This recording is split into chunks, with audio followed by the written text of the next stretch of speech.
couple minutes after 7, and so we're going to go ahead and start the meeting.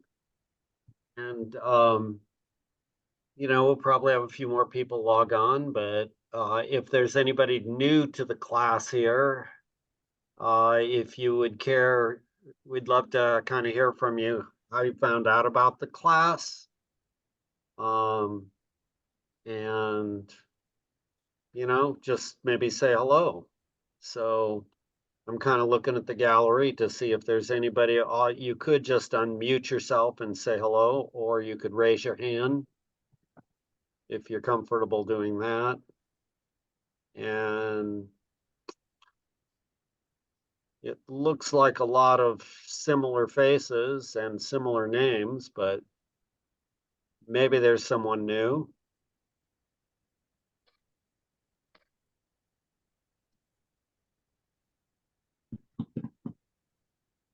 If not, we went through, Scott gave kind of an introductory lecture last week, packed with a lot of information for you. And you've had some time to kind of think about some sort of recipes that you might enjoy doing. Many of you have been to the classes many times, so hopefully you picked up a point or two. Tonight, I'm going to be sharing a few videos and talking to you a little bit about choices from beginning, what beginners might do, and sharing a few recipes, at least what look like. I mean, you'll be able to see the recipe. I'm not going to share the full recipe unless you really want it with the instructions. But to kind of inspire you about the huge variety and the wonderful colors and just the joys of eating plant-based, which many of you still might not appreciate because some of you might be struggling. You don't like to cook, or you are uncomfortable. You don't like to shop. You just want to eat the foods that you're used to eating, and we kind of get that. So we'll try to keep it simple, but we're also going to add a little complexity. So for those of you who are just beginning, we don't want you to get intimidated. Everything I show you tonight, you don't have to eat any of it if you choose not to. You don't have to prepare any of it. You don't have to pick up a knife if you don't want to. But that's how I was 12 years ago. I could boil water and make oatmeal pretty much. But other than that, I had no clue about how to use a knife and how to chop up things. And I didn't like to get my eyes near onions. Uh, so I had some real stresses. Fortunately, I had a wife who didn't have the same issues I had. She was kind of used to being in the kitchen and she didn't mind cooking. So you'll see some pretty magical recipes from her. But again, I don't want you to be intimidated that you have to make something like that. For me, a simple breakfast, for those of you who are new, the simplest breakfast might be something composed of what you're used to, some sort of cereal. And the cereal, instead of it being a processed out of a box, would be a cereal like oatmeal. Most of you are pretty familiar with oatmeal. And, some of you say, ooh, oatmeal, I don't like it. It's too mushy or whatever it is. So if you don't like the texture or the taste of oatmeal, then there are other options. And the other options are the forms that are more like closer to grown in nature. So the oat that's grown in nature is called a groat. Not Mhm. It's like a goat, but with an R. It's a groat. And it's got its full fiber shell on there. And boy, it does not have the same texture as regular oatmeal. And then the other one is if you don't like eating the whole shell, which I kind of like eating, it gives a little bit more body to it, and it's kind of a fun treat. You could get a steel cut oat. Now, a steel cut oat is you take that groat, and what do? You take a steel blade and you cut it up. And so you make a couple cuts and you've got steel cut oats. And that, has a bit more fiber in it than regular oatmeal. So if you're looking for the maximum fiber benefit, steel cut oat, groat, steel cut oats or groats are where you want to go. Now you say, I cannot stand oatmeal, no matter how you make it, no matter what you say about it, no matter what you put into it, I am not eating oats. Okay. Doesn't mean you can't still eat whole foods that are plant-based. Perhaps then you could go to something like bulgur, which is a wheat kind of cereal. There are so many other options, barley and buckwheat and this and that. Um, it's just an amazing variety of whole grains. Quinoa, I've had quinoa as a cereal down when we were in Mexico. It was wonderful. And so breakfast can be as simple as just cereal. And instead of having a cow milk, cow milk is made for cows. You have a plant milk of any kind. It could be oat milk.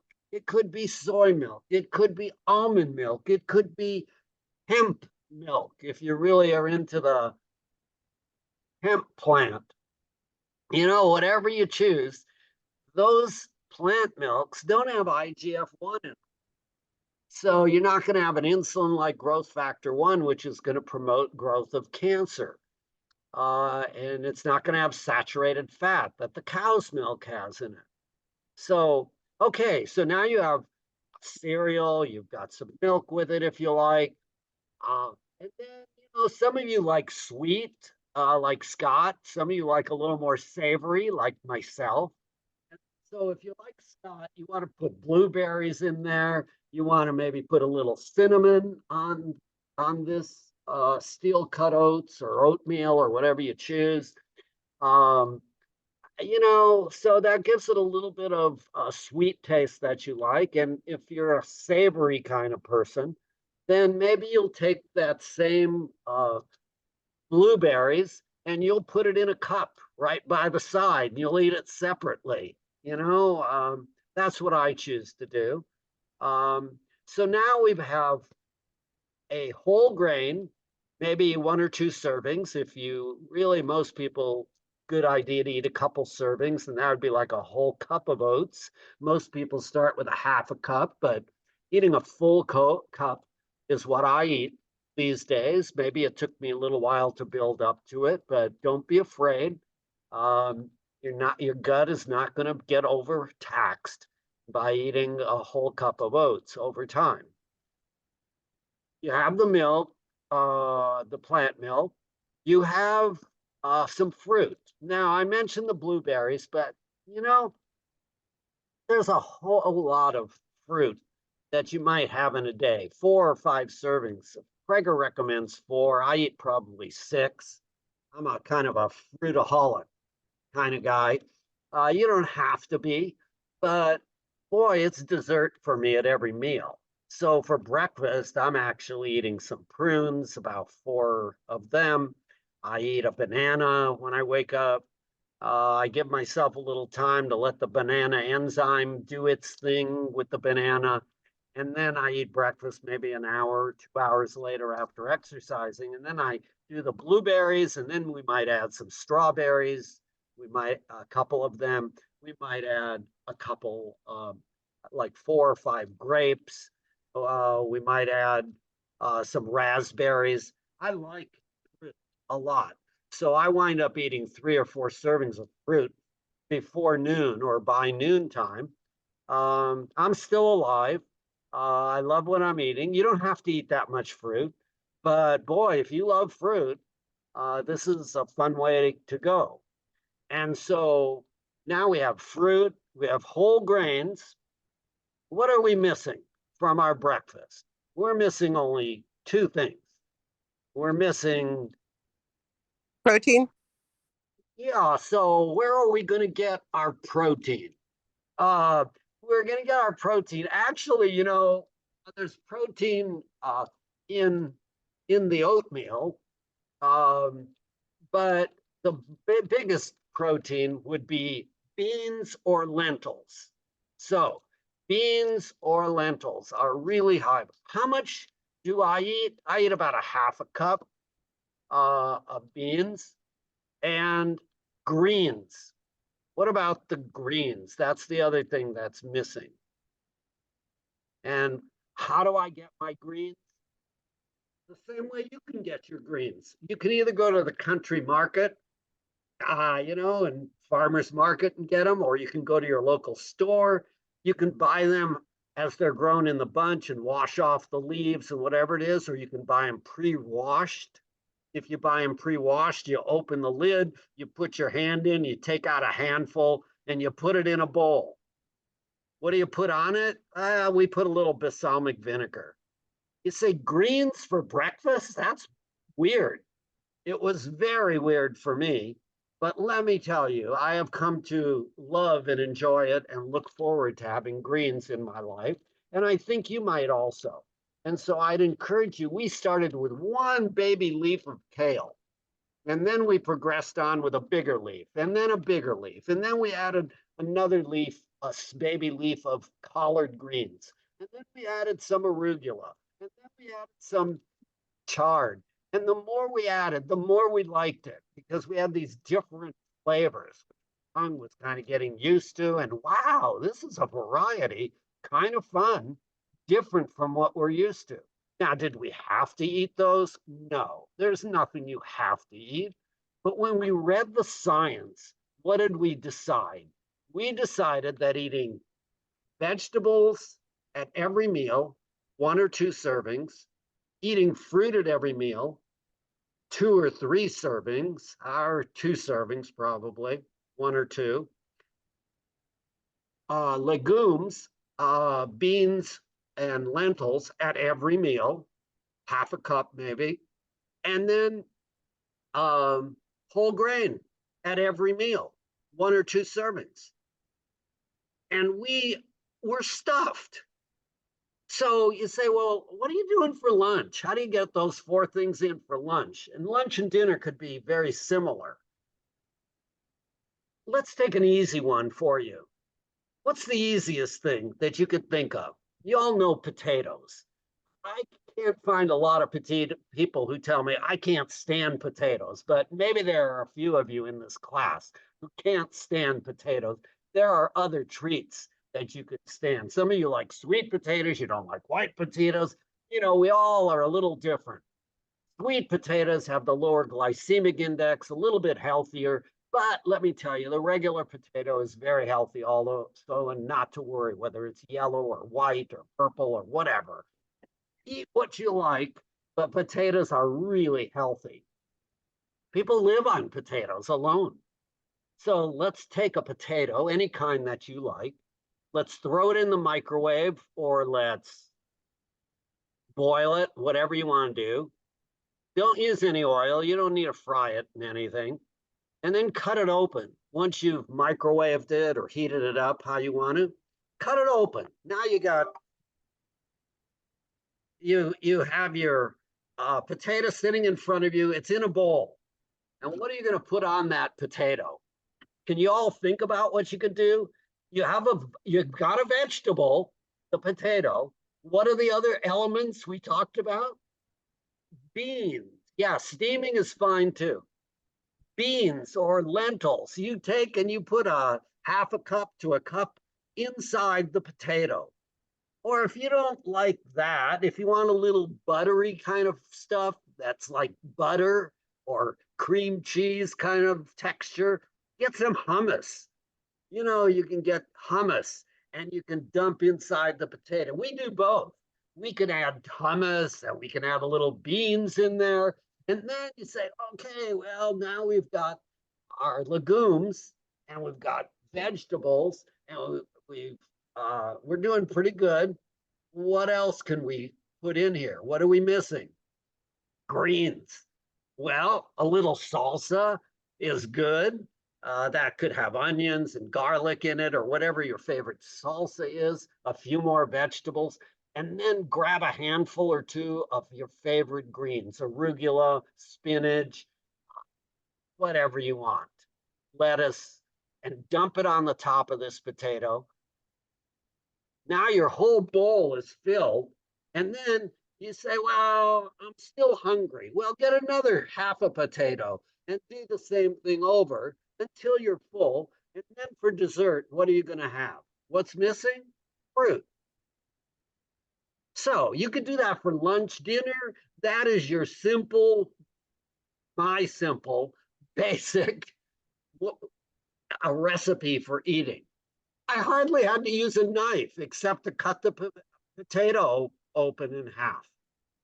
There was nothing to cook or, make a big deal out of. And it was a very fast meal to get for breakfast or lunch. Any questions about this so far? There's a Trying to chat. make There was a this question simple. in the There's a question in the chat says, do you think that having your greens with breakfast improves your energy level after breakfast? Yeah, so if you're Dr. Esselstyn, you encourage people to eat greens 6 times a day. I've never eaten greens 6 times a day. I've eaten them up to 3 times a day, and that kind of filled me up pretty much with the rest of the foods that I eat. So these greens, when you eat dark green leafies, it combines with your saliva. Those bacteria in your saliva, they produce a chemical called nitric oxide. This nitric oxide gets into your bloodstream when it gets down into your stomach, gets absorbed, and it actually keeps your arteries opening them up. It's sort of like a natural Viagra or Cialis or Levitra, one of those sexually enhancing pills which have side effects. This is a natural nitric oxide that occurs when you're eating these dark green leafies.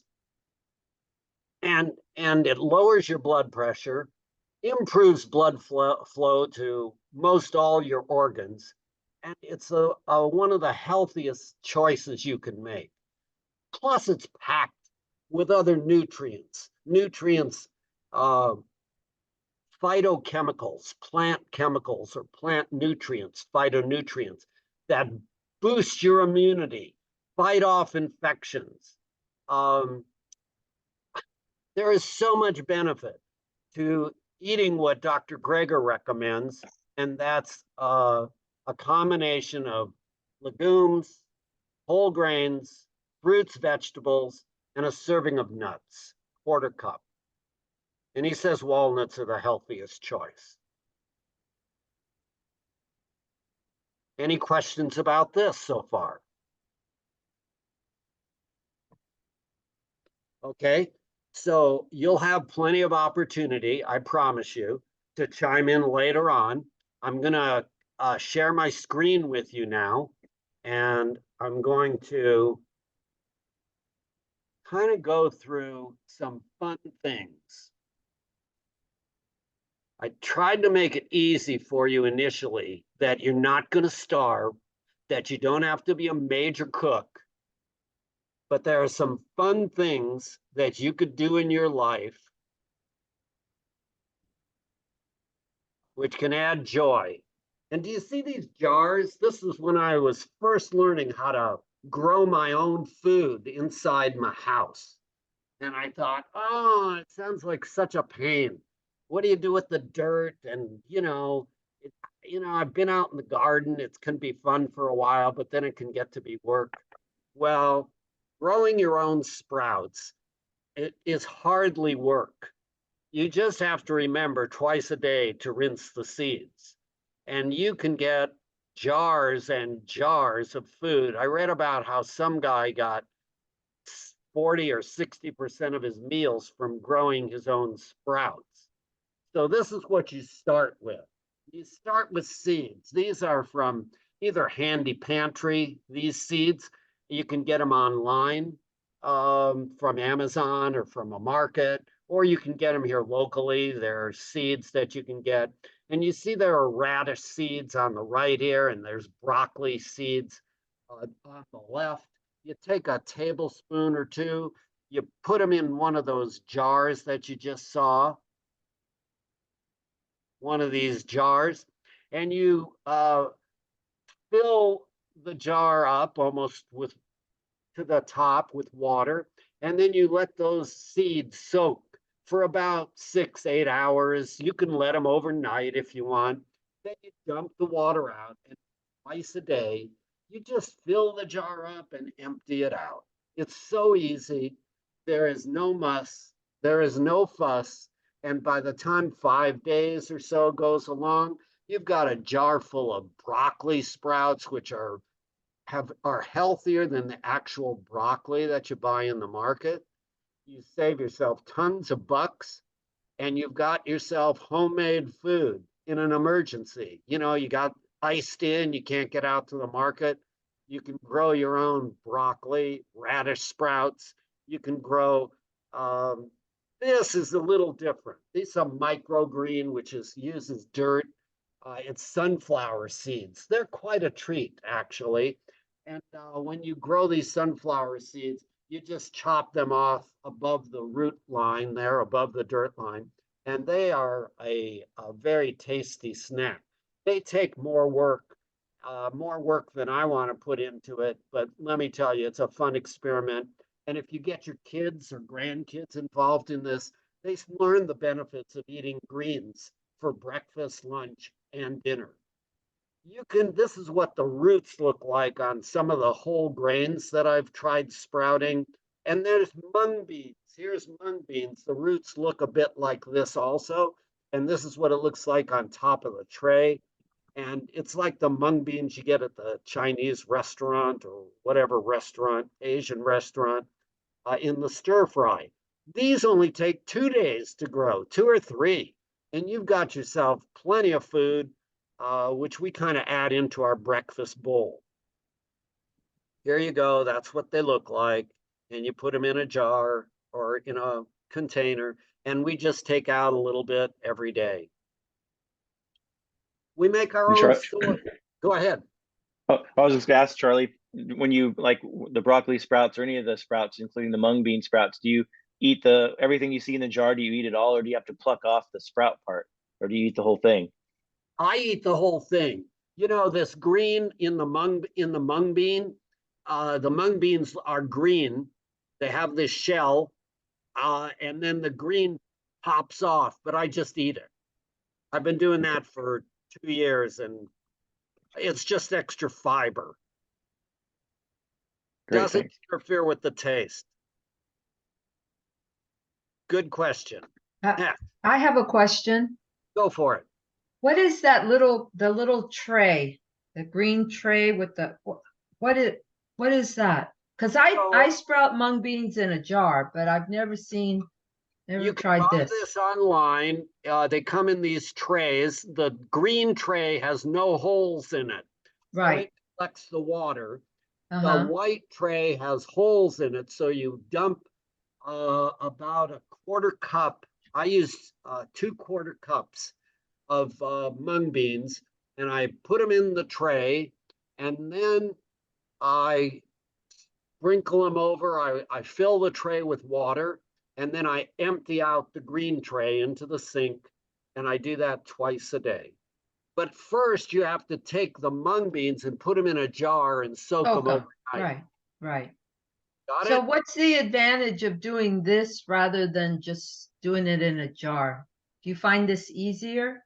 I find it easier because when they were in a jar, they'd clump up, and Okay. I didn't seem to be able to rinse them as easily, but maybe I was using too much at a time. Now I grow a whole lot more than what I thought I was getting in the jar, but you could do it in a jar if you wanted to. Right. Do you use the same tray like to sprout broccoli and radish? The radish and broccoli need smaller holes than are in this. These are used for bigger seeds. Bigger seeds. Okay. So I Thank you. use the ones with the lids that have a small net mesh. Okay. All Okay, right, thank you. you're very welcome. See how small these radish seeds are? That's what we put in the jars. Now, these are bigger seeds here. These are soybean.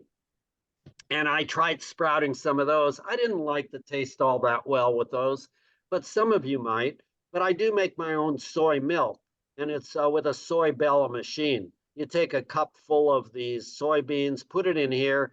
It's a grind. The machine grinds it up, heats it up, and makes soy milk. So we don't have to deal with cartons for our milk like we used to do in the past. Okay, get on to breakfast. I told you the simple breakfast. Now I want to give you a little more complicated one. So don't get scared off. I'm only showing you this to show you that over time, you could have a huge variety of different kinds of flavors in your life, which you can like. Now, Trouty, you have your hand up, so go ahead and ask me a question. How long do the sprouts last in the refrigerator? They last a good week, Good. sometimes up to 10 days. 8 to 10 days. Thank you. You're very welcome. Okay, now, this is what we do for breakfast, and it's come about over time. We didn't start day one eating this, but do you recognize this? This is the sprouted mung beans down here. Among the sprouted mung beans, we've incorporated a jalapeno pepper, a small one, a little slice. We've incorporated a clove of garlic, fresh garlic. And then we have some broccoli. I like fresh broccoli, but my wife likes steamed broccoli, so she steams hers, and I like mine raw and fresh. We have a little radicchio. It's a red lettuce, which was bitter at first, and it's still bitter at times, but I kind of crave having that intermittently. It looks like a head of lettuce, but and you pull off a leaf, and we wash it off and put it in the bowl. Here's some oranges and some cherry tomatoes, strawberry, a few cherries or grapes we do when we have them. You can add whatever you like. And then what is she going to put on top of this? She's going to put some of these greens. She's going to chop them up and steam them. Here she's chopping them up, putting them in a bowl, steaming it. And she is going to add the steamed greens, which is the dark green here, on top of the bowl that we had before, and add some beans on top of it. Now, my granddaughter would go nuts over this because you're combining all these foods together. She says, you can't do that. And I said, well, I've been doing it. If you don't like them all in a bowl together, then put another bowl out here and eat them separately if you like. There's a mushroom involved. Mushrooms have, I guess, an aromatase kind of chemical that's not found in most any other food, vegetable food, or that plant food that you might eat. You could incorporate radishes and you could do bell peppers or carrots. You could put in a few pumpkin seeds. We put in a Brazil nut a few times a week. And then put a little balsamic vinegar on this. And it really makes such a taste treat. It's unbelievable. This is a similar bowl. You see how much greens. These are some of the sprouts that we put on top. Here's some different kind of bean. And then we have a half a cup of blueberries with this. That's quite a fair amount of food to start with, but it doesn't have a ton of calories in it. So our second portion, our breakfast meal, is the groats. And here is what groats look like. And we have a pretty good bowl. It's a full cup. And we have a quarter cup of almonds or walnuts with it. And then my wife puts her blueberries and almonds together in there. This is how she likes it. And so she's a happy player. We're both pretty full, not pretty full, very full. And sometimes lasts us to dinner time. Sometimes we have a little snack in the afternoon. Okay, you have our breakfast, which is a fairly extensive kind of thing. Do you have to do all that? Again, no. You choose what you like. If that's too much chopping and cutting and it's, oh man, I don't have time for that, don't do it. Just stick with the simple basics. Get yourself some steel cut oats or 5 minute cooking oatmeal, and make oatmeal for yourself and have a couple pieces of fruit, grab a handful of greens, and keep a can of beans around so you can eat a half a can of beans in the morning. It's very simple, doesn't take much time. Here's a dinner, sweet potato with some beans on top of it, and then some greens and, kind of salad looking thing. And then what's for dessert? Fruit. Okay. And then let's take a look at this. Here we have a little tofu that's sliced up. We've got a lot of veggies in here. Tell what all this is. But look at the colorful meals is what I want to share with you. These are tacos. You can put tofu in the taco. You can put beans in the taco. You can put quinoa. You can put lentils, whatever you like, and all the other fixings that you'd normally have. It can be fun to make tacos. Some more very colorful treats. Here are some sweet potatoes that are air fried without any oil, a healthiest choice. Here's some tofu with asparagus, and you see some rice underneath here, a bed of rice. Put your veggies on top, add a little bit of the beans or tofu. So now you've got whole grain, legumes, vegetables, and what's missing? Fruit. Fruit. Yeah, fruit for dessert. It's so simple. 4 things to keep in mind if you have any question about what you want to do. Do you need a cookbook to do these recipes? No. You can just chop up these things like my wife did here. She chopped up some potatoes. She chopped up some garlic and onion and put in a can of corn, chopped up some carrots and threw that in, and used some vegetable broth for the soup. Maybe she put in barley there, and add a little spice. What spice? That's something you need to learn, and that's where cookbooks sometimes come in helpful. You can eat flowers if you like. Here's some flowers. I don't know the name of these flowers, but I didn't find them particularly tasty, but I thought it was cool being able to eat them. Here are some potatoes with tofu scramble, and there's a little kimchi. Be careful of kimchi because it has a lot of salt in it. If you're eating a lot of kimchi, it's not the healthiest choice. If you use it occasionally as a treat, it's okay, but try not to get too much salt. And look at what's here. You see how much greens there are? There's a fair amount of greens. Not as much as we eat for breakfast, but a fair amount. And what's missing? Fruit. But we eat it on the side. Here's a stir fry. Look at the colors. It's just delightful food. It's very tasty. It's very simple to make. You don't need to use oil. You can use water or vegetable broth to saute your vegetables in. And do you see these green things here? Those aren't green beans. Those are soybeans, edamame. Very healthy choice. I love this dish. My mouth is starting to water on some of these. This is scalloped potatoes. I remember chopping these up using the mandolin slicer. Got a glove that keeps a Teflon glove that keeps me from or cutting myself. And then my wife put together these scalloped potatoes. She found this recipe called frittata, and it's tofu and mixed in a bunch of vegetables, and man, it's a treat. Um, there are other foods that you could choose. Again, something that you may want to consider. Here's some rice. Here's some edamame. Here's some squash. It's a bed of greens, and then what's on top? it's chopped up beets. Some of you say, "Oh, beets, I can't stand those things."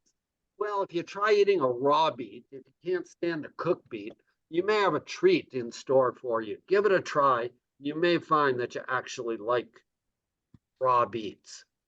Here is some tempeh, which is a fermented uh, um, soy, and it is, kind of firm. And we make this like oh, I don't know, like a fish patty or like it's just got a firmer texture, and you can put some sauce on it and spice up the flavor. It's on a bed of rice, brown rice. Here's some vegetables. You can make some bread if you choose to, if you're in the mode of being a baker. Here's another colorful dish, which has sweet potatoes and black beans, and it's really tasty. And then here is a kale salad, which has some apples, and it's a real treat that my wife makes. I'm going to run through these. There's pumpkin pie you could make. Uh, when corn is in season, enchiladas are a treat, along with, again, the bed of greens. You may notice some common themes. Here is someone, for those of you who really like to cook fancy, you can wrap up some things inside and make enchiladas or burritos, and they're really a taste treat. For those of you who love pizza, you don't really want to give up your pizza, you don't have to. You can make new pizza.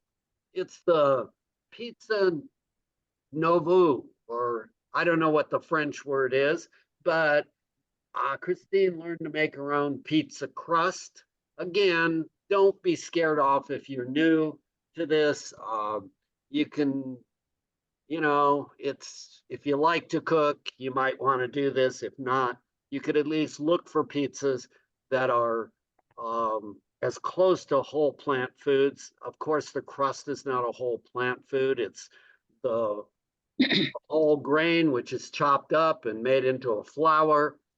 So, it's a choice. It's a fun choice, but the kind of things you can put on the pizza, you have a red sauce or whatever you want to use for the base.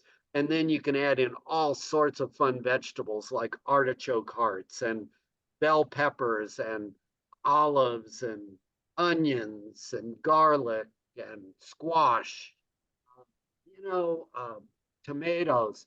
You, I don't know what I can say other than I've had some really fantastic pizza, which has no cheese. And if you like cheese, you can dump on a little nutritional yeast or a lot of it on here if you like, to give it a more of a cheesy-like texture and flavor.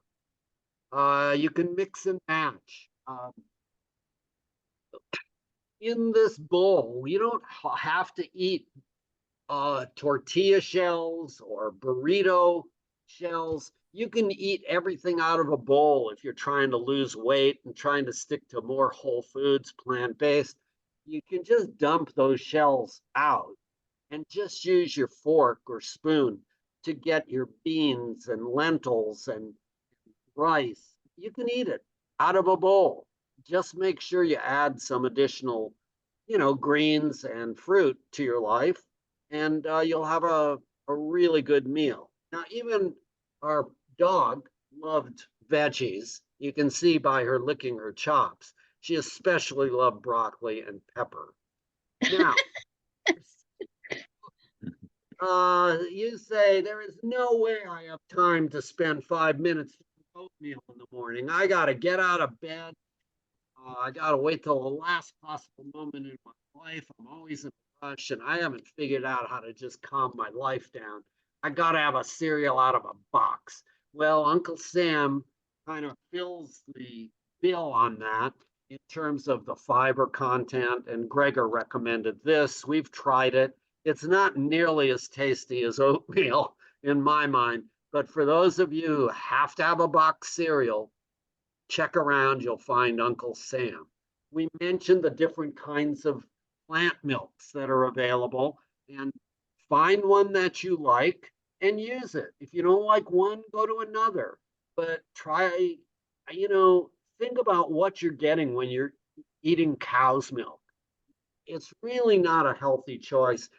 You can go to the site, Neil Bernard's site is a really good one, or you can listen to Breger's site on the disadvantages of dairy milk. And you'll convince yourself that having a plant milk of some type might be best for you. There are so many different kinds of beans. These are just a number of them that my wife originally purchased, but there are probably, I don't know, 20, 30, 40 different kinds throughout the world, maybe more.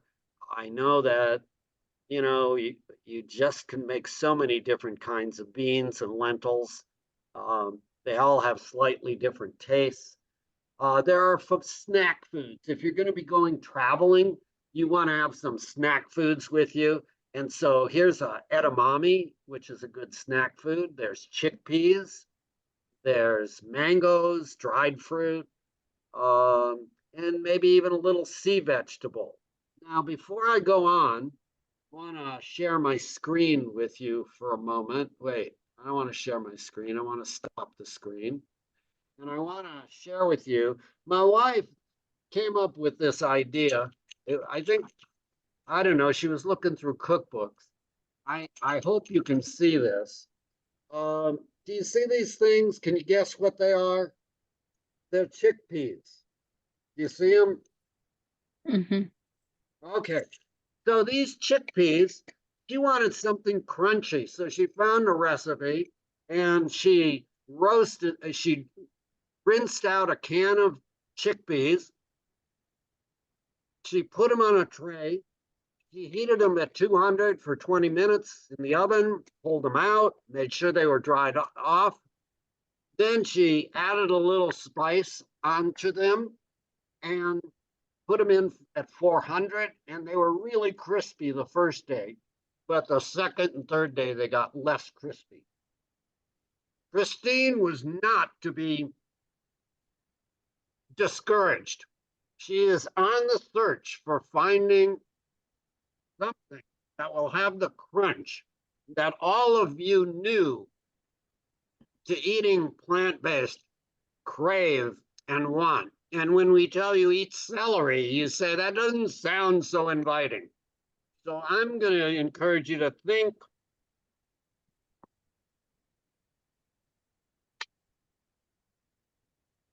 what I'm crunching on right now. What is it? Can anybody tell me? She cooked them the same way. Lentils. Boom. Anybody? Lentils. Yes, ma'am. You get the prize for the night. These are black beluga lentils that they are so crunchy, and it's about the 5th day that we've been, I don't know how they've lasted that long. I've kind of hidden them from the rest of the family. It's a fun treat. I encourage you to think about doing that if you like something that has some extra crunch. Yes, Vonda. Unmute first. There you go. I was curious. I was curious where you bought your dry soybeans. So I bought them at online initially, but then I go to Natural Grocers and they have them in 2-pound bags. Okay. Anybody else? We buy Yes, ours at Winco at the bulk section. Very good. Oh, okay. Okay. I'm going to share a couple other things with you. Charlie, just to interject, some people are interested in the Christine's pizza crust recipe. If you have that. So we're going to have to keep track of this, and we'll have to send out a separate thing, okay? Because I don't know what it is. It's like pulling teeth to try to get a recipe. It's secret. No, not always. No, I'll get it. But just get me an address or, give them our address and let them send us a request. How's that? Put my And the- address in there. Lentil crunch recipe too. It says. I kind of figured it would be coming. Okay, Joan. For your pizza, if you watched the You Are What You Eat, this woman was perfecting, this is her butter and this is her mozzarella. Yes. Okay. And so that's what you can put on your pizza. Yes. So the It's only, cashew. yeah, so the only thing I'd have to say about that, I say it's a wonderful addition and it's great. However, when we think about what the ingredients are, we're thinking about if someone's trying to lose weight, we're adding a lot of fat into the diet, a lot of oil. So you still want to be careful if you're on a weight loss program. If you're not, if you have an ideal body weight or you are trying to gain weight, then adding those cheeses would be a fine option. So keep that in mind. Even cashew, any nut is packed with calories. Yeah, orange. Okay. But thank you for sharing that with us. Okay. You're going on a plane and you want something that's going to give you some kick. And so you say, okay, those edamame, I don't know, they're a little plain. You tried the wasabi, and boy, you got that burn up into your nose. You don't like wasabi. And so you say, okay, is there any other product? Well, there is a soy product. It's called Sam's Harvest Soy Jerky. And let's see, I guess the main problem with it is it has 330 milligrams of sodium for a serving, and that's about 4 servings in a package of this. This package is 4 ounces. So in 1 ounce, I don't eat an ounce at a time. This package would last probably a month for me. It's 110 calories, so it doesn't meet the rule of less salt than the number of calories in a serving. But if you're traveling around and you want a little taste thrill, this jerky, I buy the medium spiciness, and it has seemed to work. The grandkids seem to like it anyway. Now, there are some other things that you might consider taking on your trip. Airplane trips, road trips. There are spooky fruit bites. Got these at Halloween. Most of you are familiar with these, just the fruit that's kind of dehydrated. There are little packages of nuts. Could be almonds or walnuts or cashews or whatever it is. And there are these, if you don't like to take fresh fruit with you because it spoils and it weighs a lot, you can get this Bare Organic Crispy Reds. They're apples. Got these at Costco, but I'm sure you can find them in other places. Let's see. Oh, that's not enough food for you. You need a little snack that's pretty quick. You're going to medical school. You don't have time. You got a test coming up. Well, you may want to carry around a Larabar. It just has the ingredients, 2 ingredients, 3, 4, whatever it is. And there's different varieties, different kinds you can take with you. So there are some processed foods that are reasonable substitutes that you could choose, which could allow you to do some traveling and not worrying about, you're not going to be able to get what you need. Okay, any questions so far? We've been doing good. I don't have a major amount the rest of the time. Trouty, go ahead, and then Marcia.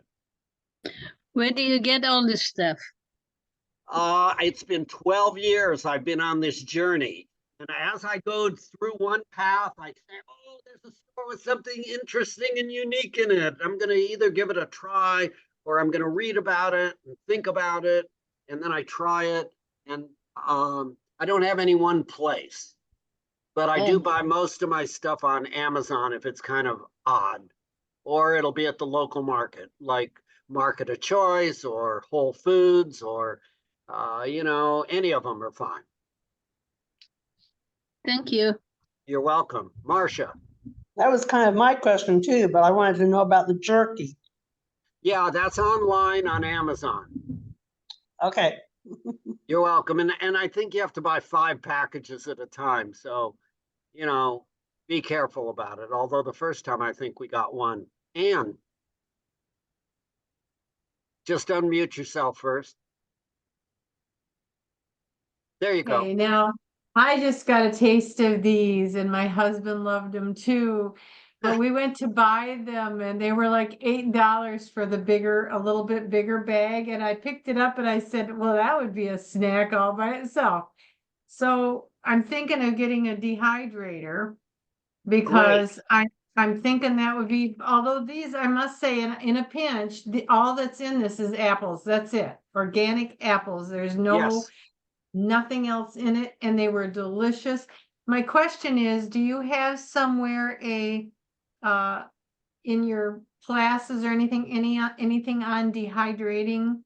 Because my worry is if I get this dehydrator and I decide to do this, I'm worried that there will be still moisture in some of it, and then if you put it in a container, then it will mold and you'll lose Yeah. all your produce. So that's excellent thinking. I have an Excalibur dehydrator. It has, I think, 9 shelves in it. I've used it for apples. I've used it for pears.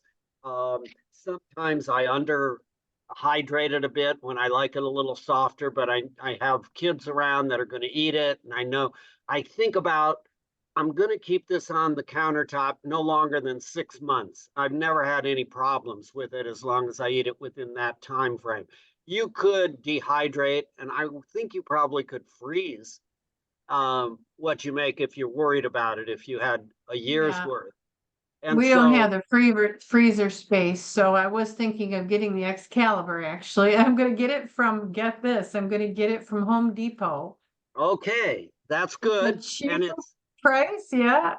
it's a wonderful thing to have. And let me tell you, when you slice, you'll get a mandolin slicer. I'd encourage you to get a glove. Yes.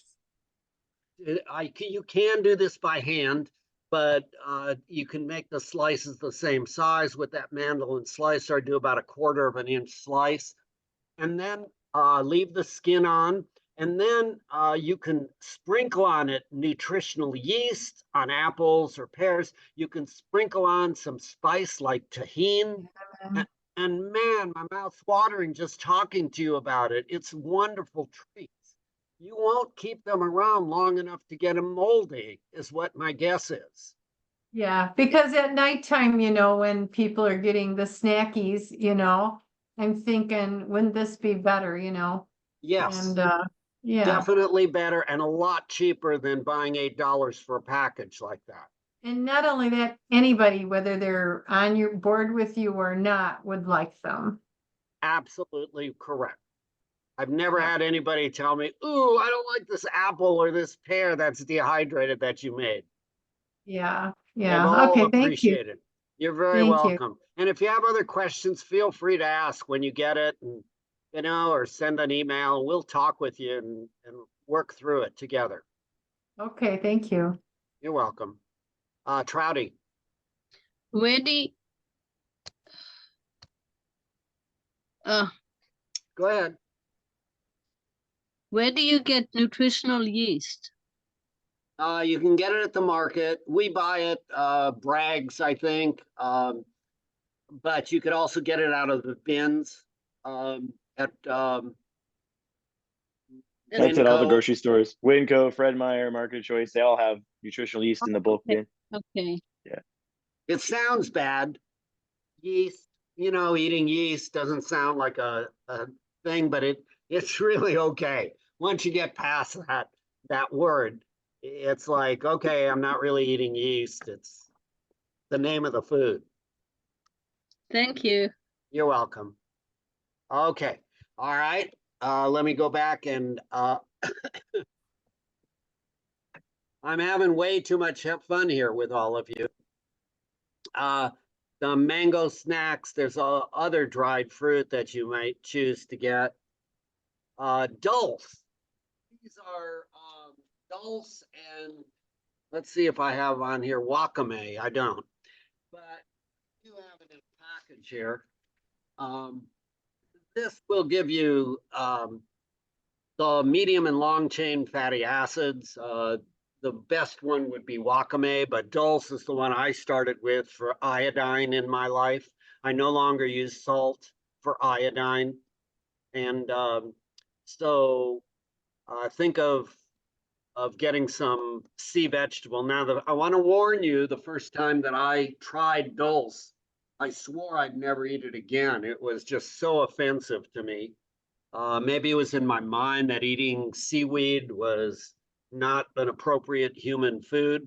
But as I read more and more of Gregor's, the benefits of incorporating this in my life, I convinced myself to learn to like it, I guess. And now I miss it if it's not in my breakfast in the morning, if my wife doesn't put it in, forgets. We have so many things we put in that sometimes we forget to put in a mushroom or forget to put in a little dulse. It's just, we spend, I don't know, 20 minutes together preparing our breakfast. Then we spend another 20 minutes to half hour eating it. It's close to an hour. It's become a ritual with us, just like our morning walk, where we go for 40 minutes or an hour and 10 minutes, most every day of our life. It's just some part of become our life. And we don't look at it as a burden. We kind of enjoy what we're doing. So I would want the same for you. Walnuts have the most amount of omega-3s and health benefits, according to Gregor. But other nuts are healthy also. So whatever you'll eat, get a quarter cup of nuts. Here, you want to make sure you get a tablespoon of ground flax. It's called flax meal. It also has the omega-3 fats that are important in your life and other health benefits. Salsas we've talked about, and you can have even hummus, yellow lentil hummus kind of. And then the last thing I wanted to tell you is some of you and I was very intimidated by spices. I didn't know curry from Asian, from Mexican spice, from Italian. I didn't know what herbs were in there, thyme, rosemary. I still don't know them all.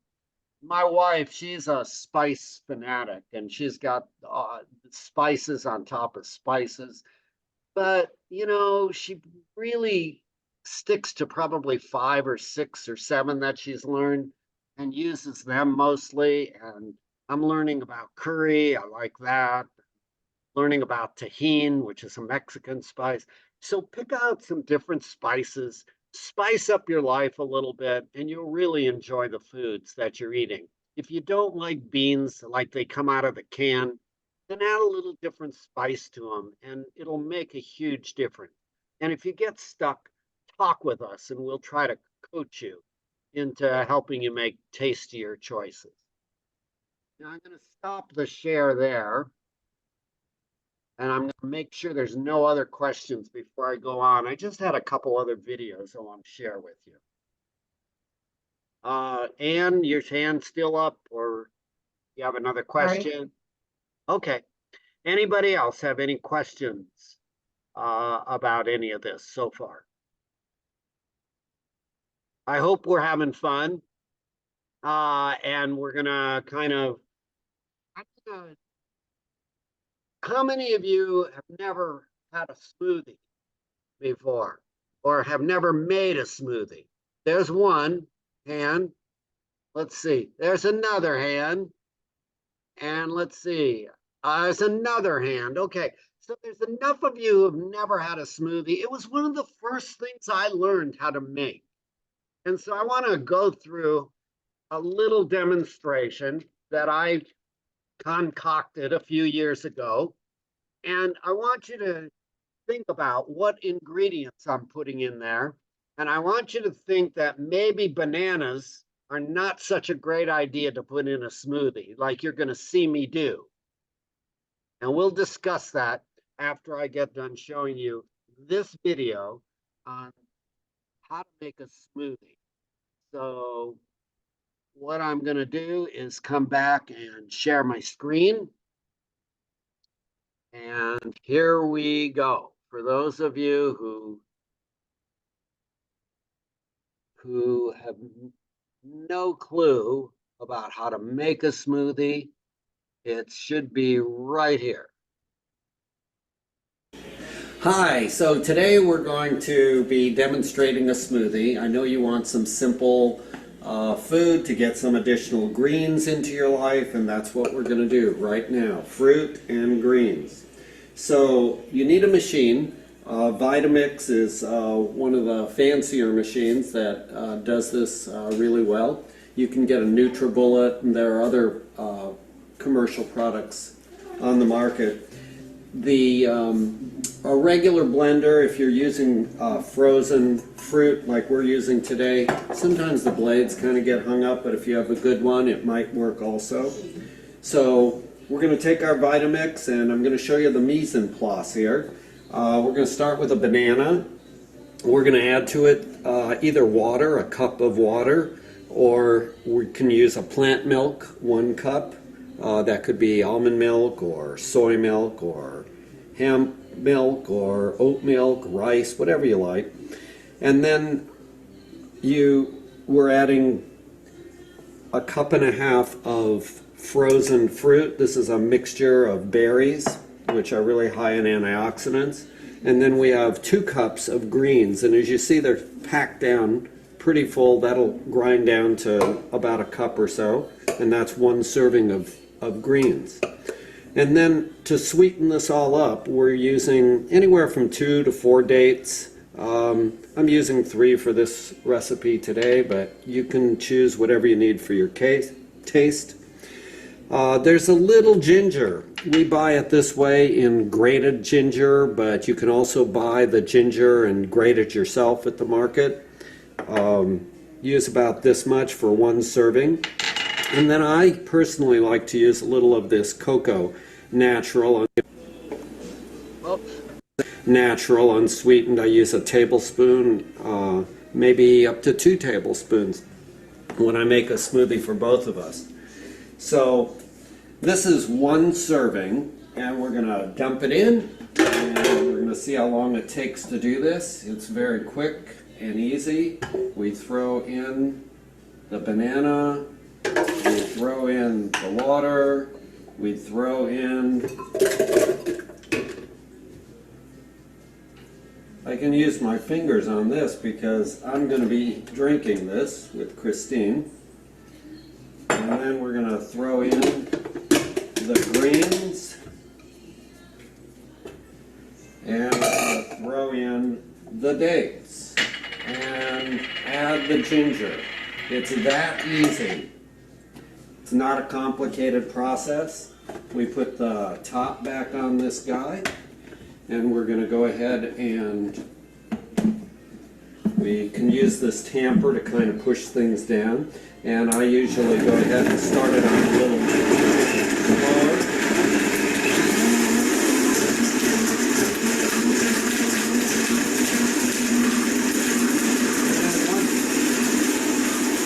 Once we have it pretty well done, then we put it on a faster pace.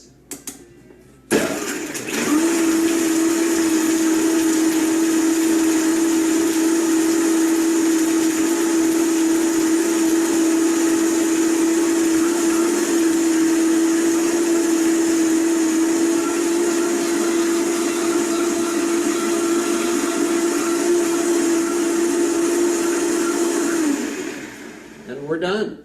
Ready to have a sip. So let's give that a try. Let's get a little cup and pour a little of this into a cup. And we're going to take a little sip. Just try it. That's good.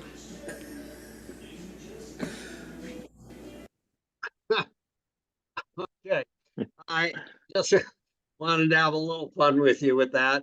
Now I want to talk to you a little bit about bananas. There's some new science that we just learned about this year when we from Dr. Greger, and there is some enzyme in bananas that turns the banana brown, just like apples turn brown over a period of time. Bananas turn brown. One of the fastest fruits that turns brown. Now, mango does not turn brown. Mango does not have the enzyme that banana has and that apples have. But any fruit that turns brown, and I think pears turn brown also, and you may be able to think of other ones. Those fruit choices should not be mixed in with other antioxidants, because the enzyme kind of destroys some of the, I believe, antioxidant effect. Is that, I don't know if I have that correct, Scott. I Yeah, think so. yeah, that's correct. So it blunts the antioxidant capacity, so the health benefits of the antioxidants and things like berries and all the other fruits. And even if you put it in, flax meal has lots of antioxidants, and cocoa, if you're putting that cocoa powder in there for the antioxidant boost, you put the banana in there, then or the apple, it's going to blunt the effect of the antioxidants through that enzyme. But you're probably going to get to, if you wait at least an hour or two after you have the smoothie or the meal with your antioxidants, then you can eat your apple and your banana, and it's fine. So you just don't want to combine it at the same time. So this may be news to a number of you who are used to making smoothies. It's news to us, and we're changing what we add to a smoothie or to whatever. So I used to put banana. I used to put banana on my oat groats in the morning, but now I don't. So I just do my blueberries and all the other stuff, and then I eat a banana later on as a snack later, because I still like to eat a banana. okay, so I hope you all understand that. If you don't, we'll go over it again sometime with you, or just ask us a question again. I don't quite get it. So what can you use instead of the banana? You could use an equal amount of mango, or you could use an equal amount of, I don't know what else. I guess berries, like some cherries or blueberries or whatever you want to do. Okay? And Someone suggested sweet potatoes too, would be a thing. sweet potato works in there. That's You what they could said. even potatoes could work in there. Oatmeal works in there. Oats. So you can just mix that in with it to get some of the whole grain. And you could also put flax seeds, a tablespoon of flax seed. And Dr. Is it Goldham. not the one that is the lupus lady. Oh, Brooke She was Goldner. just Goldner, yeah. She was just on with Chef AJ, and she addressed this because so many of her smoothies have bananas in them, and she didn't think it was kind of, I mean, I'm sure there's going to be a lot of talk right now, but she didn't think that that was such a big deal. So, but I believe him. I believe him. So, but I'd put sweet potatoes in it instead, is what I would do. yeah, good. Yeah. Good Because that thought. would be sweeter, because we're really doing the banana for the smoothing of it, and also the sweetness. So if you use a sweet potato, you could freeze it in bits even and put it in there. I like that concept, and I think that's good. You also, as far as the sweetness is concerned, can adjust that by the dates that you put. And there's a question in the chat. So it's there in the fruit that browns, like apples and bananas, for example. There's an enzyme that browns those fruits, and that enzyme blunts the effect or lessens the effect of the antioxidants and all the other high antioxidant fruits and vegetables and things you put into your smoothie or in your oatmeal or whatever you're eating. And so you want to not have those fruits that brown at the same time as all the other fruits. Try to delay it by a couple hours, then you'd be fine. Monica. I'm sure Brooke. Yeah. Oh, go ahead. Scott, finish, and then Monica. Oh, I was just gonna say, Brooke Goldner, I could see why she has the opinion she does, is because she's gotten good results with her patients using smooth bananas and smoothies, and Right. so she probably sees good results. But now with this new study that came out showing there's a blunted effect, it might be, maybe you get an even better response if you just separate those things out. I think we would be dumb if we just ignored it. Yeah. Right. Good thought. Okay, I was just gonna ask about the sweet potato. Is that it's already been cooked? A cooked sweet potato? Yes, Okay, thanks. you're welcome. Trouty.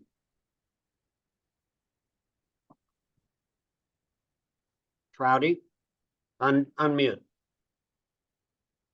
Apples and pears, they get brown too. We shouldn't put them in either, right? Correct. Thank you. You're welcome. Ann, your hand's still up? Yeah, I just put it back up because my idea was, because I just heard this also, is to take the sweet potatoes, when we do our batching of them, and scoop it out and put it into the trays, so they would be frozen to add it to it if we wanted that frozen part of it. Good thought. To just put them in silicone trays, yeah. Good thought. And also if you want your smoothie to be a little bit thicker, you can add some ice cubes. Always works good too. Okay, we're gonna carry on. I've just got a couple more slices of information. The greens and the beans in your life.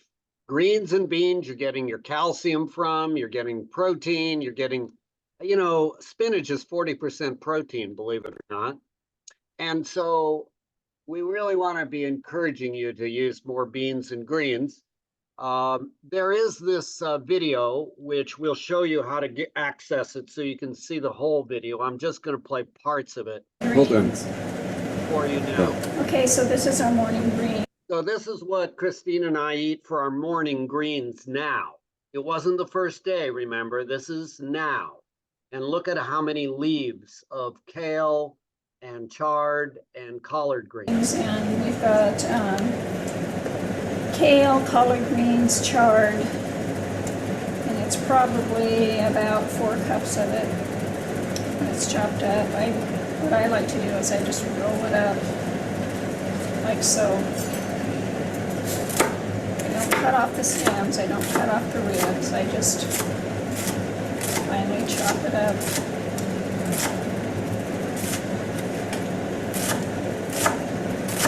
Is she having fun? She is. And then she puts it into a steamer and steams it with her broccoli and the mushroom and the other things. And now I want to go on to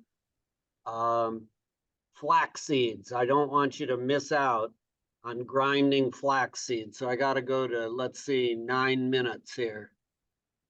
This will be close. Okay, let's go here. Oops, too far.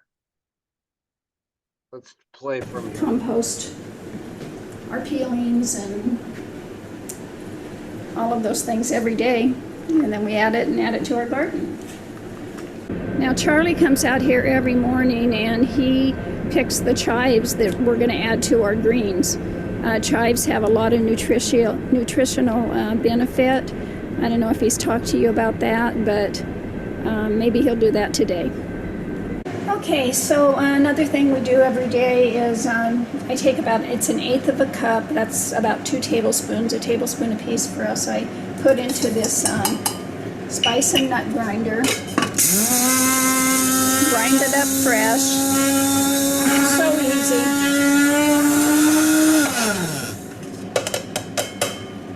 And we have fresh ground flax meal. We add that to our bowl. Okay, so you add flax meal to either the cereal that you make. You can put it on top of the greens. You can put it in a soup, but try to get a tablespoon of ground flaxseed. It's called flax meal. You can buy it already ground as flax meal. Add that to your daily choices. It's part of Gregor's Daily Dozen. And the last thing I want to share with you is something many of you don't like canned beans. It's kind of boring, and So I'm gonna go over here to 47 approximately, with Christine in the kitchen here. I don't know how to get that just a little further. There we go. Familiar with sriracha. Okay, that's pretty hot though, Yeah, right? it's pretty hot. Yeah, and we do, you know, This we is like her. making our own pico de gallo. I haven't been doing that as much during the winter months because it's just a brown bean. It's going to be 14 minutes. So we All right, so put she 3 does cups do of a beans section into on. the 6-quart Instapot. Cover it with water. She does do a section on spices just before this, which I think you might have value in seeing. But let's go ahead and do the bean thing now. Just because it's important for you to get greens and beans in your life on a regular basis. The blue zones, pretty much all are eating. That's what I use more in the wintertime. Hi guys. So such an important part of what we eat every day is to have the beans on hand. And so I really wanted to go over with you how to actually prepare them in your Instapot. And this is a foolproof method. At least that it works quite well for us. So what I do is I take 3 cups of beans. Usually I use a cranberry bean or a Swedish brown bean, but you know, whatever bean. You may find cooking time. I don't know why her voice is not online. I guess it's something I did to mess this up. Sorry, but you can listen. Times vary with different kinds of beans, but for the one that we use, just a brown bean, it's going to be 14 minutes. So we put 3 cups of beans into the 6-quart Instapot, cover it with water, and I will let that sit for at least 4 hours. Okay, because I actually turn these on at night when we go to bed, so they're all done in the morning, and I just let them slow release. So anyway, let them soak, and then I after they've soaked, I rinse them 3 times. Just rinse them 3 times. You know, I was told that helps reduce the gas content, and we don't seem to have a gas problem with it, so I don't know if that's fact or fiction, but that's what I do. So rinse them 3 times, and then I add 6.5 cups of water to cover the beans. And then what I do, we used to just cook them like that, but they were a little bit on the bland side. So what I started doing is I use these dehydrated onions. You know, sometimes I'm doing this at 10 o'clock at night, you know, and remember to soak my beans put them on at 6, and by 10, right before I go to bed, they're ready to go. And so I'm going to chop onions and all that, and I found out this works really well. I'll take 2 tablespoons of chopped onions.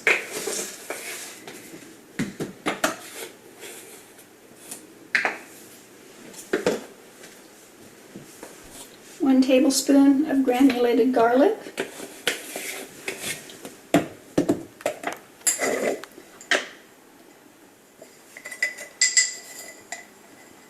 Half a teaspoon of salt.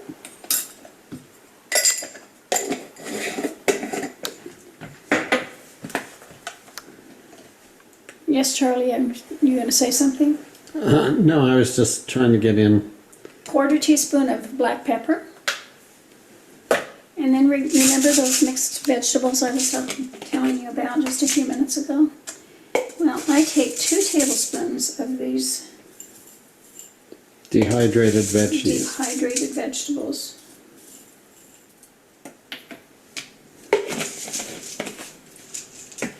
And so when I'm ready to cook that, when I have the 6.5 cups of water in, I just dump that mixture in, stir it around, put it in my Instapot, turn it to manual, and then I adjust the time to 14 minutes. You know, always make sure that your release valve is in the sealing position, and let it go. So, you know, I'll hear it, you know, it'll come up to steam, and then it just slowly releases, and it just sits there for the night. And then it come in morning time. These are Swedish brown beans. And this is about how much I get out of the 3 cups. And what's really nice about this is that we have beans, we can just scoop out what we want. That's how we have our beans in the morning, maybe in the afternoon or evening. We try to make sure that we have at least 3 servings of bean a day. And that may mean that our morning serving or our later serving is more than the half a cup to make sure that we get 3 servings. You know, that's what Dr. Greger recommends to you, is that you have 3 servings. Okay, I'm gonna stop there. Because you have the idea, you don't need to use the salt that she put in, but she likes it. We don't have salt in anything else we use, and we're seeming to get along okay. But the other spices and the dehydrated vegetables are really good. You can get those at most any market. And let's see, what else could I say? I think that's And Charlie, I have that full video up on the class website. I can show everyone where it's at if they want to watch it. Now that would be great. Sure. So Scott's gonna show you where to find that video. You can watch the whole thing if you want. She goes around the kitchen and shows you some of the different appliances. This is not to get you intimidated that you have to have all these things, but if you are adventurous and really want to become, you know, the chef, the plant-based chef, I think she has some helpful things to guide you along. Okay, so here's the homepage, livelifestylemedicine.com, our class website.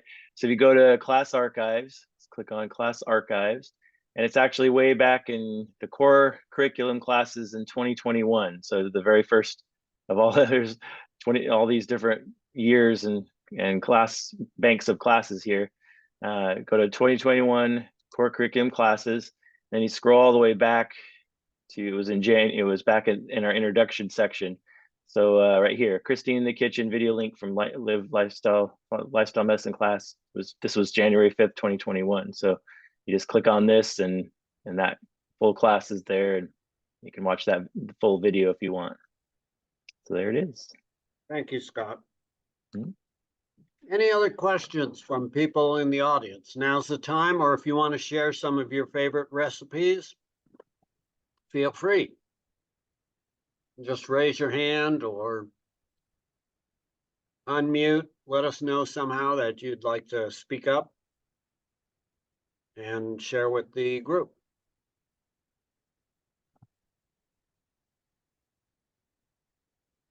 This is Ray. Hello, Ray. My favorite recipe is my waffle potatoes. Very good. Tell us about it. If you have a waffle iron, all you need to do is I like the small Yukon Gold potatoes, about 3 inches in diameter, microwave them so that they're cooked through, and then put them in the waffle iron and squash them down and cook them for at least 15 minutes, 20, 25, and as much as 30 minutes, but whatever you like. But they're quick and easy, and they really have a good crunch. So I would like to second that. I tried Ray's recipe, and it's as simple as he just said. You cook the potato. It doesn't have to be a Yukon Gold, but as long as it's like cooked, you smash it down in your waffle maker and let it make a potato waffle for you over, we did, I think, 25 minutes. I couldn't wait the full 30. And it is very tasty. No oil, no anything. Just what do you like to put on it? What does Ray like to put on it? I don't put anything on it. I just eat it like that. Same always for like me. to put a little salt, but and they're good for dipping. If you want to dip them in hummus or whatever. I mean, they make nice dip chips.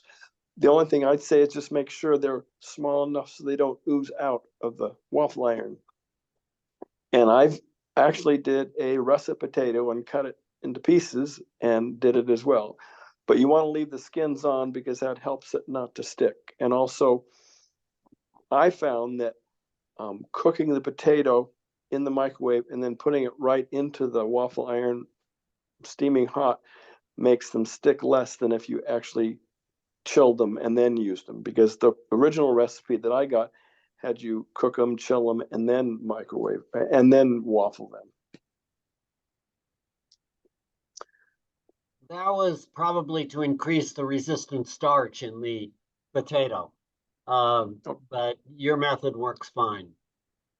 Yeah, and it's easy to clean the waffle iron that way too. Thank you, Ray. Appreciate it.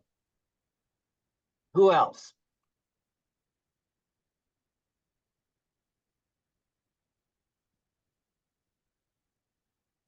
Anybody nervous or having problems with making your own food or getting different variety of choices? I hope between last week's session and this session that you've seen enough variety that you're inspired enough to say, you know, maybe this could actually work. I could be happy eating this way, as opposed to, oh man, I have to give up this or that or the other thing. Maybe this journey into health can actually provide some new taste thrills for you that you never expected. It has for me. Yes, Ann. A new surprise that I had is this lady, her name was oh gosh, Jackie, and she was on Chef AJ's, and she made up a bowl. But one of the things she made up was just chopping up sweet potato into little squares, and she put chili powder on it. And I wouldn't have thought that would be good, but that was very good. And then, so I did most of it. And then what I did is when I wanted to reheat, because I made a bunch, I just put them in my air fryer for enough time that, you know, but that chili powder was pretty good on there. Kind of like the chickpea snacks, you know? Yeah. The roasted chickpeas in a way. Yeah. Thanks for sharing that. This is Ray again. Yes, Ray.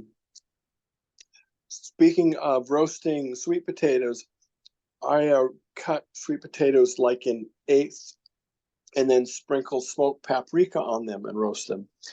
And we have a nacho dish that's the base of, but just the smoked paprika on the sweet potatoes really tastes good too. Thanks for sharing that, Ray.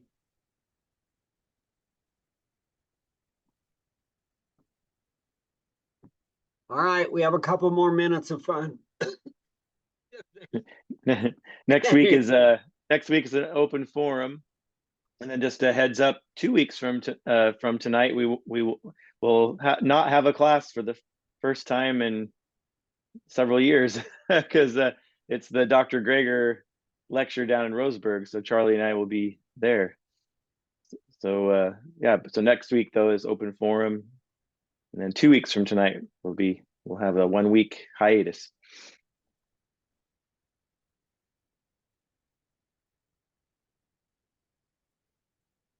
And I think that you are all aware that we're going to be having classes in person at the YMCA starting February 4th. We have still a few spots left in the 2 to 3 class and 2 to 3 p.m. class, and another, I don't know, 10 or 12 spots left in the 3 to 4 class if someone wants to come and hasn't signed up. If you have a friend who might be interested, let them know. And the sign up for that is on the home. You can either email Charlie or I. So our emails are on the website, or you can go to eugeneplantbasedproviders.com, that website, and on the homepage of that website, there's a online sign up there. I just had a question about making a donation. Is the only way you can make a donation is through it has the PayPal and is it Venmo? Yeah, it's just the PayPal website. Yeah, I mean, people can do through the bank too, but because Eugene Plant-Based Providers is our nonprofit is at Oregon Community Credit Union, so you could go there directly and make a donation if you wanted to, or if you didn't want to do the online sign up, on Okay. the bottom of the homepage of the Eugene Plant-Based Providers website. Okay, great, thanks. Yeah, I appreciate that. Hey, can you hear me? Yes, we can hear you. Ken? Yeah, I don't know if we're ever going to get power again, and I'm doing my best to use a cell phone. You're doing fine. We can hear you. This is a real experience. Anyway, what did Ray do to his potatoes to keep them from sticking? He left the skin on. Oh, that's where the best fiber is anyway, Yes. right? That's what you Yes. said. And That's- then, is there information on registering to see Dr. Greger, or do you know if it's filled up already? I've kind of, well, with the 10 days I've just had, some things are way out there. Yeah. You probably don't have the you don't have access to a computer then, or Well, I guess you have your cell phone. when I leave, when I go somewhere or stop at a Starbucks. Let's hear if let me go into my email. I'll show you on the class. You get the class. You have the class email, right? You go to. Let's see here. Here we go. Let me pull up the class email here from this week. So if you look in the class email from this week, talks about it up here. Dr. Greger come to Roseburg, February 6th. And then you scroll down, it says check for details below. Right here, Dr. Greger is coming to Roseburg. Here's the link. And so you just click on the link right here. And here it is. And you can sign up. Tickets here.